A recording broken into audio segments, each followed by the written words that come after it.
Tuloy-tuloy tayo mga tropa at mga beshi sa Payong Kutsero. At sa pagkakataong ito ay meron tayong liham na babasahin mula sa isang tropa natin na nagre-request na siya ay bigyan natin ng personal na payo. Alam ko medyo iba ito sa ating tema sapagkat kadalasan sa ating mga tinatalakay ay mga social issues. Pero ito namang problema ng ating tropa ay maiging nakakabit sa social issues. Ang nagbadala ng liham sa ating mga tropa ay si tropang Julius Giyang. At ang pamagat ng kanyang liham ay, illegal bang mamatay sa overdose sa illegal na droga? Eto na mga tropa. Dear Tropang Bas, Kap, alam kong karamihan sa mga payo mo ay tira sa mga politikong sinungaling at masisiba. Nag-message ako sa iyo para magbaka sakali na matulungan mo ako sa aking personal na problema.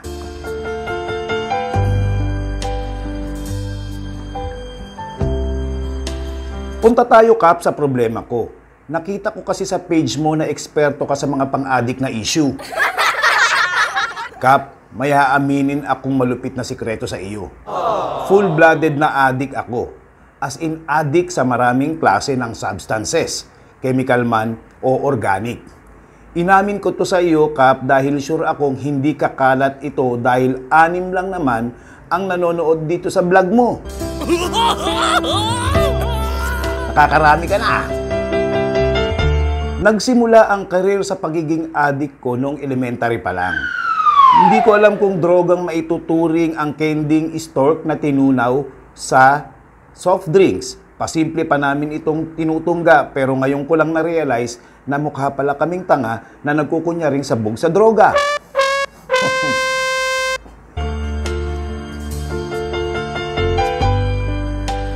Malinaw sa aking memorya ang una kong tikim ng cough syrup.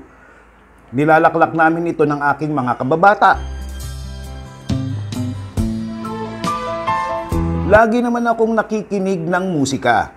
Pero noon ko lang naranasan na magandahan sa musika kung saan dinig na dinig ko ang bawat kalansing mula sa speaker na naghahatid sa akin ng kakaibang kasiyahan at pakiramdam. Nakikita ko ang bawat detalye sa aking paligid dahil super bagal ang mga pangyayari. Noon ko lang din naramdaman ang kakaibang uhaw at grabing tuyong-tuyo ang aking bibig at lalamunan. Iyon ang first time ko na pag-apak sa buwan. Michael Jackson ang pega.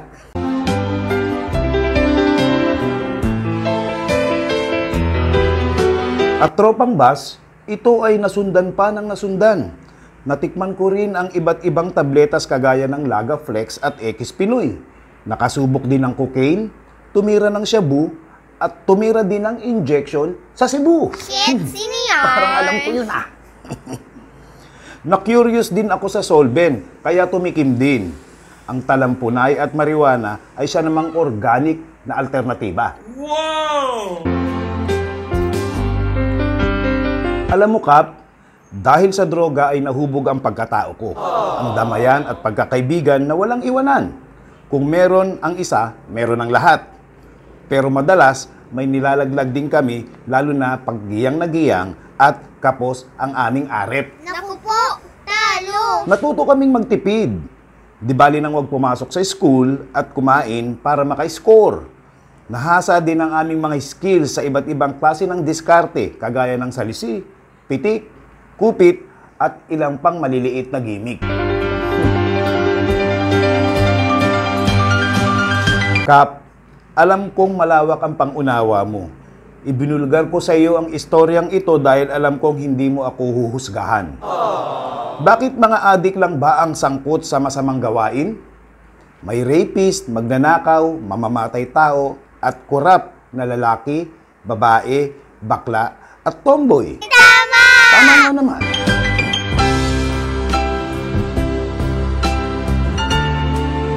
Napakarami ding mga kriminal na mga politiko, pulis, pastor, pari. Sila pa nga itong matindi dahil kung makapang-abuso ay wagas. Bihirang-bihira sila maparusahan at bilang na bilang din ang naghimas ng rehas. Hindi ba, Kap, sa mga napapanood mo sa media at sa mga news, pag may nagawang pagkakasala ang isang tao, ang tanong agad, nagsasyabu ka ba o nagmamariwana?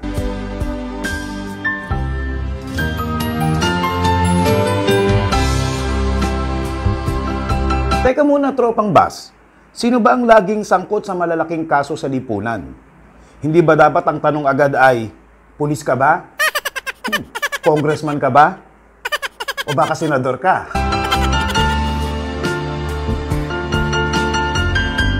Kap, kaming mga adik ay mamamayan din ng bansa.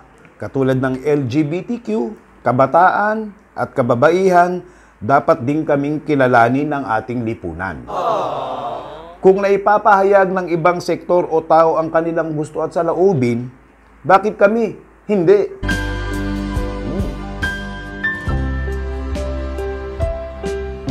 Simple lang naman ang hilig namin, mga tropa. Ang gusto lang namin ay patuloy pang matuklasan ang hiwaga ng iba't ibang tama ng droga. Ayun! Pero kami ay pinipigilan, pinipipilan, pinapatay at ikunukulong. Kami ay tinuturing na peste ng lipunan. Kap, isipin na lang ninyo kung gaano kalaking pinsala ang nagagawa ng mga korap at kriminal na mga opisyal sa gobyerno at ng mga politiko. Hindi ba dahil sa kanila ay ilang beses na nag-alsa ang mga tao at lumaban sa gobyerno? Yan tuloy, ang daming naimbentong mga EDSA na ito. Bilang adik, anong masama ang ginawa ko?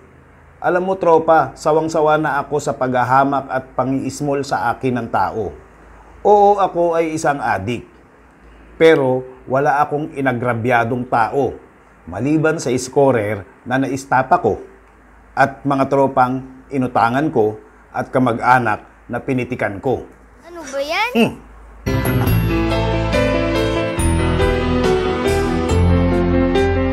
Adik din ba kayo, Kap?